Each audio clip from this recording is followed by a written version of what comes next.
Und wir starten jetzt hier mit dem ersten Beitrag mit einem echten Internet-Scanning-Experten. Er hat 2017 ein Uni-Forschungsprojekt geleitet zu einer Internetsuchmaschine und hat daraus heraus die Firma Alpha Strike Labs gegründet. Da ist er bis heute der CEO und wird uns jetzt in seinem Vortrag einmal zeigen, warum Internet-Scans und deren Interpretation sich eben nicht nur auf den digitalen Raum begrenzen, und hat uns dazu ein Beispiel, wir haben es eben schon gehört, aus dem Russland-Ukraine-Krieg mitgebracht. Und damit herzlich willkommen dem CEO von Alpha Strike Labs und damit herzlich willkommen an Johannes Klick. Vielen Dank. Schön, dass Sie da sind. Danke. Ja, herzlich willkommen zu meinem Vortrag über die Durchführung von Internetscans, passiven und auch zusätzlich passiven Analysen zu russischen Angriffen und deren Impact in der Ukraine. Mein Name ist Johannes Klick, ich bin der Geschäftsführer der Alpha Strike Labs und Internet-Scanning-Experte, mache das seit circa 10 Jahren, scanne ich weltweit das Internet und habe zusätzlich noch Security Research im Bereich von industriellen Kontrollsystemen durchgeführt und auch akademisch als auch angewandt divers publiziert in diesen Bereichen. Und möchte jetzt gerne als erstes übergehen, warum das ukrainische Internet eigentlich so resilient ist und deswegen man das so gut auch für diese Messungen nutzen kann, die wir durchgeführt haben. Das sind Daten aus dem RIPE Atlas Projekt. Hier sehen wir, dass das ukrainische Internet quasi aus diversen ISPs besteht. Dieser Graph stellt dar die Anzahl der Endnutzer, wie die sich aufteilen auf verschiedene ISPs. Wir sehen das KS-Netz zum Beispiel ungefähr 15% aller Endnutzer in der Ukraine hat als Kunden, und wir sehen, dass kleinere ISPs wie Freenet, AS unten nur ca. 1% aller ukrainischen Endkunden halt bedient. Was wir noch nicht sehen können in dieser Darstellung ist, dass 55%, nämlich der fehlende Kreis, sind Endkunden, die bei einem ISP sind, der weniger als 1% Marktanteil hat. Das heißt also, in der Ukraine sind mehr als die Hälfte aller Endnutzer angebunden an sehr, sehr kleine ISPs. Im Vergleich dazu Deutschland sehen wir hier, dass zum Beispiel 1/3 aller Internetnutzer bei der Deutschen Telekom angebunden sind und 1/3 zum Beispiel bei Vodafone. Das heißt also, das Internet wurde ursprünglich mal gebaut von der DARPA oder halt mit entworfen, um halt sehr dezentral zu sein und einem Nuklearschlag eigentlich zu widerstehen. Und wir Deutschen haben es jetzt in dem Fall geschafft, das sehr, sehr stark zu zentralisieren und das halt auf wenige große Player eigentlich aufzuteilen. Ja, das heißt also, wenn die Deutsche Telekom oder Vodafone ausfallen würde in Deutschland, hätten wir schon, sage ich mal, stärkere Probleme und ein wesentlich langsameres Internet im Vergleich zur Ukraine. Wie haben wir unsere Messung durchgeführt? Was wir tun, ist, dass wir unser eigenes autonomes System sind. Wir sind unser eigener ISP, haben 2 verschiedene /22-Netzwerke, also über 2000 verschiedene IP-Adressen, und damit scannen wir global mehrfach am Tag das Internet, führen noch IPv6-Scans durch, haben da unser eigenes /32, also Milliarden von IP-Adressen, scannen also gerade im IPv4-Bereich über 3 Milliarden IP-Adressen alle 4 Stunden für diverse Ports und Protokolle und nutzen das halt zur Cyberlagerdarstellung und zur Analyse, wo im Internet sich Systeme befinden, wo Schwachstellen sind, aber natürlich auch, wo auf einmal Verfügbarkeiten wegbrechen aufgrund bestimmter externer Ereignisse. Alles basiert ursprünglich mal auf einem Forschungsprojekt an der Freien Universität Berlin, welches vom BMBF gefordert wurde mit 4,3 Millionen Euro. Was wir dann quasi jetzt in der Ukraine durchgeführt haben, dass wir auf einmal in unseren Scans über die Zeit gesehen hatten, dass in gewissen Bereichen sehr viele Services gerade in der Ukraine wegfallen, also E-Mail-Server, Web-Server, DNS-Server etc. Wir haben uns dann einfach ein halbes Jahr vor dem Krieg, im Oktober 2021, unsere Scan-Daten als Baseline genutzt, um sozusagen dann zu gucken, wo in gewissen Regionen dann auf einmal gewisse Systeme dann weniger verfügbar sind. Das sehen wir hier, jetzt ein sehr gutes Beispiel. Das ist jetzt Mariupol, das ist eine Stadt in der Ukraine, die sehr, sehr, sehr schnell, sehr früh angegriffen worden ist, die relativ nah an der Krim ist, und wo wir dann halt sehen, dass gerade zum Kriegsbeginn Ende Februar 2022 extrem die Anzahl der verfügbaren Netzwerkdienste abgenommen hat. Also wir sehen das durchgehend für alle HTTP, also Webserver, HTTPS, E-Mail-Server und DNS-Server haben wir einen Verfügbarkeitsverlust von ca. 90%. Das Spannende ist, dass es, wenn man sich das ansieht, die ESA-Radardaten dazu packt, das sehen wir auf der rechten Seite der Slides, die haben also Radarmessungen gemacht und gemessen, wie weniger hoch die Gebäude auf einmal sind, weil sie halt zerstört worden sind. Und laut ESA-Radardaten ist die Zerstörung in Mariupol liegt ca. bei 90%. Augenzeugen vor Ort, Journalisten oder auch von Social-Media-Reports berichten ebenfalls von einem Zerstörungsgrad von Mariupol von 70 bis 90%. Und wir konnten das mit unseren Scan-Daten, wir können es sehen, es sind ca. 90% der Systeme einfach nicht mehr verfügbar, auch für einen längeren Zeitraum können wir das ebenfalls genauso nachvollziehen. Also wir können quasi von Deutschland aus scannen und gucken, wo in gewissen Regionen gewisse Systeme einfach nicht mehr verfügbar sind und daraus halt Rückschlüsse halt ziehen. In dem Fall hat es sehr, sehr gut korreliert und haben wir dann eine weitere Methode entwickelt, gegenüber Radarmessungen zum Beispiel oder optischen Aufnahmen, eine weitere Methode entwickelt, um quasi in gewissen Gefährdungssituationen oder Großschadensereignissen solche Messungen durchzuführen. Internetseekabel, wenn die zum Beispiel zerstört werden, welche Länder sind weniger erreichbar oder bis hin zu großen Erdbeben zum Beispiel. Wir haben dann diese Daten gesehen, haben gesagt, okay, vielleicht können wir jetzt aber noch höher auflösende Scans machen und haben uns dann entschlossen dazu, statische IP-Adressen in der Ukraine zu identifizieren und alle 4 Stunden ca. 400.000 statisch selektierte IP-Adressen alle 4 Stunden zu scannen. Das bedeutet also, wir haben 400.000 Probing Points verteilt über die gesamte Ukraine, die wir alle 4 Stunden gescannt haben, geguckt haben, inwiefern sie jetzt noch verfügbar sind oder nicht.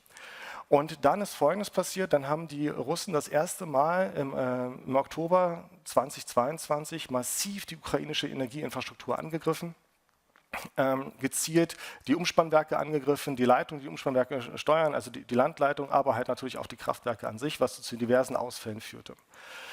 Hier sehen wir eine Open Source Map, welches diverse Quellen zusammengesammelt hat, von Medienberichten, Augenzeugen, Social Media, von Wikipedia. Und hier können wir ganz gut sehen, dass es zum Beispiel den Oblast Tscherniwy geht.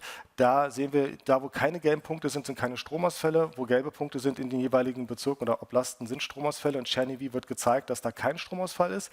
Aber in den benachbarten Oblasten sehen wir einen Stromausfall. Jetzt sehen wir hier mal die Scan-Daten.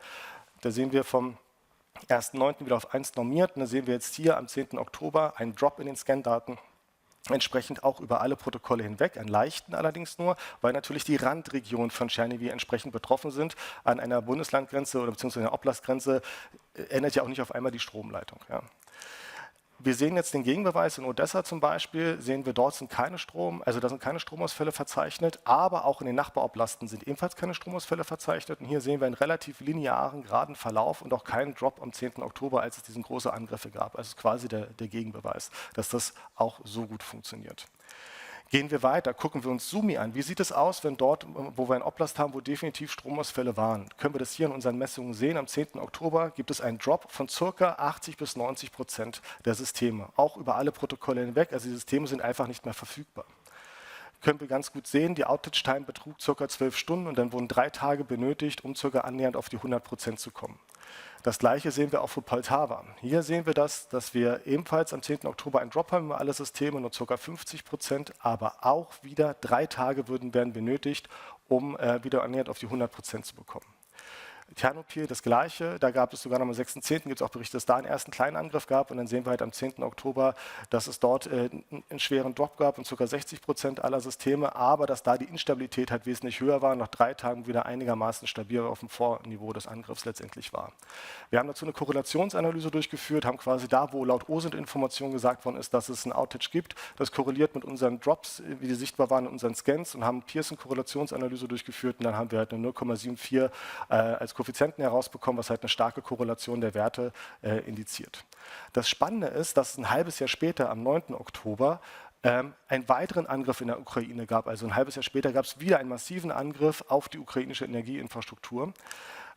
Hier sehen wir eine weitere Karte, die halt zeigt, wobei die Stromausfälle letztendlich waren in diesem Bereich Anfang März. Aber jetzt sehen wir, dass die Ukraine, dass der Drop nicht mehr ganz so stark ist. Hier sehen wir also circa nur einen Drop um 20-30% aller Systeme und nach 8 Stunden waren die Systeme in Dnipropetrovsk in etwa wieder online. Woran liegt das? Das liegt daran, dass die Ukraine sich natürlich darauf eingestellt hat. Sie ist resilienter geworden. Zum einen hat die EU über 500 riesengroße Generatoren geliefert, die teilweise ganze Bezirke aufrechterhalten können. Auf der anderen Seite haben die Amerikaner sehr viel geliefert, aber die Ukrainer selber haben natürlich auch eigene kleine Stromgeneratoren für ihre eigenen Haushalte halt letztendlich sich angeschafft. Das sieht man hier, da gibt es zum Beispiel ein Tomato List in der Ukraine, die halt übersetzt zeigt, dass es extra Listen gibt, wo gibt es Restaurants mit Generatoren, wo kann ich quasi essen und selbst wenn der Strom ausfällt, kann ich quasi weiter dinieren. Also Restaurants machen damit auch Werbung, sagen, guck, wir sind von 10 bis 21 Uhr, bieten wir leckeres Essen an und wir haben auch eigene Power Supply. Das ist spannend. Natürlich adaptiert sich der Ukrainer auch daran, denn er will ja natürlich auch weiterleben und man wird natürlich auch essen gehen, auch wenn der Strom ausfällt. Völlig nachvollziehbar. Also können wir sagen, dass die Ukraine jetzt entsprechend auch einfach resilienter geworden ist, mit Hilfe unserer Internetmessung, dass die Impacts, die jetzt die Russen dort hatten, mit ihren kinetischen Schlägen entsprechend weniger stark, also in der Amplitude die Ausfälle waren, aber halt auch in der zeitlichen Ausführung. Das sehen wir hier auch am 9.3 in Kirovohrad, da war der Stromausfall auch nur 8 Stunden und sofort wieder fast alles online, nicht diese 3 Tage. Und das sehen wir jetzt hier in Gegenproof in Saporosnja, das ist unter russischer Kontrolle. Die haben natürlich sich nicht selbst geschadet, da sehen wir kontinuierlich, eigentlich gibt es keinen Drop in dem entsprechenden Tag. Ja, dann gibt es noch weitere Möglichkeiten, wie ich eigentlich Analysen oder Messungen durchführen kann. Das ist zum Beispiel, indem ich mir BGP angucke. Das sind hier Daten von EEG Labs. Da können wir uns das angucken, wer eigentlich der Upstream-Provider ist, also wie hoch die Abhängigkeit von bestimmten anderen Netzwerken ist. Also wenn ich ein eigenes autonomes System bin im Internet, das Internet besteht aus Netzwerk von Netzwerken und ich bin ein kleines Netzwerk, dann brauche ich Upstream-Provider, wo ich meinen Verkehr hinschicke und der schickt es dann auch noch woanders hin. Zum Ziel und dann kommt es halt wieder zurück. Was wir hier ganz gut sehen, am Anfang war Kherson Telekom, eine umkämpfte Stadt gewesen in der Ukraine, die am Anfang April von den Russen eingenommen worden ist. Da war das so gewesen, dass der Upstream-Provider erst Ucomline war und später wurde es am 1. Mai, am Tag der Arbeit, zu Miranda AS. Wer ist Miranda AS? Also auf einmal ging der ganze Verkehr über Miranda AS und nicht über die Ucomline, den ukrainischen ISP. Miranda AS ist ein ISP, der auf der Krim ist. Und wir können sehen, laut RIPE-Informationen gehört die Krim zur Russischen Föderation. Das ist ja zumindest umstritten, ob das so ist oder nicht. Und völkerrechtlich ist es auch so auf jeden Fall ganz klar, dass es eigentlich die Ukraine ist. Sehen wir halt hier, dass es ein russischer ISP ist. Und wenn man genauer guckt, habe ich da mal vielen Dank an Volker Kutschok für die Teilung dieser Informationen, sehen wir hier ganz gut, dass Miranda S der ISP ist, der die Landleitung operiert hat oder auch hat verlegen lassen von dem russischen Festland mit der Krim. Ja, und das hat ein chinesischer Kabelleger gemacht. Das heißt, komplettiert wurde das am 25. April 2014. Das heißt, bevor die Russen invasiert sind, oder Invasion durchgeführt haben, haben sie halt angefangen, ein Seekabel zu verlegen für eine eigene unheimliche Datenkommunikation. Und der Operator dieses Seekabels ist Miranda S, zu dem auch Kherson Telekom dann umgeswitcht ist. Wir sehen später, am 4. Mai gab es nochmal irgendwie einen Konflikt. Dann wurde Kherson Telekom, hat dann wieder hauptsächlich die Daten zu Data Group, einem anderen ukrainischen ISP, geschickt. Aber dann gibt es hier Berichte am 9. August von der New York Times, die berichtet, dass Russen massiv Druck auf lokale ISPs auch mit Gewalt, also mit Waffengewalt ausüben und sie dazu zwingen, den Netzverkehr über russische ISPs halt zu leiten. Und dann sehen wir auch hier das Resultat, am 31. Mai schon geht der ganze Verkehr von Kherson Telekom über entsprechend dann nur noch Miranda AS. Und das ging so lange bis zum November, das sehen wir denn hier, denn Anfang November gab es ja die ukrainische Gegenoffensive und bis dahin lief der gesamte Netzwerkverkehr von Kherson Telekom über russisches Territorium, also über russischen ISP. Das ist ja auch wichtig, weil also aus russischer militärischer Sicht, man kann natürlich Zensur dann betreiben, man kann natürlich gucken, wer recherchiert nach irgendwelchen Informationen, man kann Partisanen-Evente identifizieren, aber natürlich kann man auch feindliche Kräfte, die versuchen, irgendwie lokales Internet vor Ort zu nutzen, ebenfalls versuchen zu identifizieren. Also es macht aus militärischer Sicht natürlich Sinn, das durchzuführen, ist jedoch einer der ersten Belege, dass es in einem großen Landkrieg definitiv auch ein strategisches Ziel ist, dies zu erreichen. Am 9. Mai mussten sich die Russen zurückziehen und das sehen wir auch in diesen BGP-Daten, dass dann der Upstream-Provider von Kherson Telekom, Miranda AS, dann auch komplett weggefallen ist. Also das sehen wir dann hier auch ziemlich genau. Am Anfang des 9. Mai können wir sehen, die Russen cutten die Verbindung von Kherson Telekom zu Miranda AS und ziehen sich dann zurück. Also auch diesen Rückzug können wir quasi entsprechend auch hier dokumentieren mit Hilfe der BGP-Daten. Dann gibt es noch eine weitere Möglichkeit, wie man weitere mögliche russische Angriffe detektieren kann. Wir operieren noch ein drittes /22-Netzwerk, welches nur rein lauscht. Also es sind also 1024 IP-Adressen, die halt nur lauschen und also wir nennen das einfach aus Spaß intern bei uns CyberEchelon. Das One-Way-Traffic only, es nimmt nur dann nur den Traffic auf und reichert das mit Informationen an. Wer ist das autonome System zu dieser IP-Adresse, die US-Daten, die Geolocation etc. Und das sind so circa 160 Millionen Pakete, die wir pro Tag bekommen. Der größte Netzwerkverkehr, also 92% sind rein TCP-Pakete, ein bisschen UDP und ein paar Ping-Pakete. Und dann können wir darauf basierend quasi Analysen durchführen, wer wonach das Internet scannt. Wenn jetzt zum Beispiel eine neue RDP-Schwachstelle kommt, dann sieht man sehr, sehr gut, oh ja, auf einmal scannen wesentlich mehr Leute nach RDP und kann auch gucken, aus welchen Regionen heraus gescannt wird. Sieht man zum Beispiel hier, jetzt kann man gucken, die Amerikaner scannen halt viel, die Russen scannen halt viel, die Chinesen scannen halt viel. Kann man sich auch die einzelnen Akteure angucken, von welchen autonomen Systemen der entsprechende Scan-Traffic ausgeht. Und jetzt haben wir halt festgestellt am 1.12., dass auf einmal sehr, sehr viele Pakete seit dem Kriegsbeginn aus der Ukraine kommen. Und das haben wir nicht ganz verstanden. Dann müssen wir uns nochmal rekapitulieren, wie funktioniert so ein TCP-3-Wege-Handshake. Ich habe einen Client, der schickt ein SYN, ein Ich möchte mich mit dir verbinden Paket, dann kriege ich ein SYN-ACK-Paket, welches bedeutet, ich bestätige deine Verbindungsanfrage und dann bestätigt man das nochmal, ich bestätige, dass du mir bestätigt hast, dass ich mich mit dir verbinden möchte. Und das Spannende ist, wir haben ganz viele von TCP SYN-ACK-Anfragen gekriegt. Also Server haben uns bestätigt, dass wir uns mit denen verbinden wollen. Aber wir haben uns ja mit keinem Server verbunden, weil wir sind ja ein Blackhole-Netzwerk. Wir lauschen ja nur, wir sind ja rein passiv. Dann haben wir darüber nachgedacht und haben verstanden, was passiert ist. Irgendjemand hat zufällig IP-Adressen gespooft und hat diese quasi dann, also die Absender-IP-Adressen gespooft und hat das für einen DDoS-Angriff genutzt und dann hat der Server auf diese zufällig gespooften Adressen natürlich geantwortet. Also hier so eine Abbildung. Angreifer spooft einfach Absender-IP-Adressen, die gehen dann zum Ziel und vom Ziel gehen dann, weil natürlich zufällig das gemacht wird, werden auch zufällig ein paar IP-Adressen von unserem Sensornetzwerk gespooft und dann kriegen wir die SYN-ACK-Pakete. Als Übersetzung könnte man sich das so vorstellen, man schickt ganz viele DHL-Pakete zu einem Haus und nimmt als Absender-IP-Adresse der DHL-Pakete irgendwelche zufälligen Adressen aus den gelben Seiten und dann würden die Pakete auch wieder alle zurückgeschickt, wenn das Haus kann damit alles gar nichts anfangen und dann würden irgendwelche Leute irgendwelche zufälligen Pakete halt letztendlich in ihre Haushalte geschickt bekommen und genau das Gleiche ist bei uns auch passiert.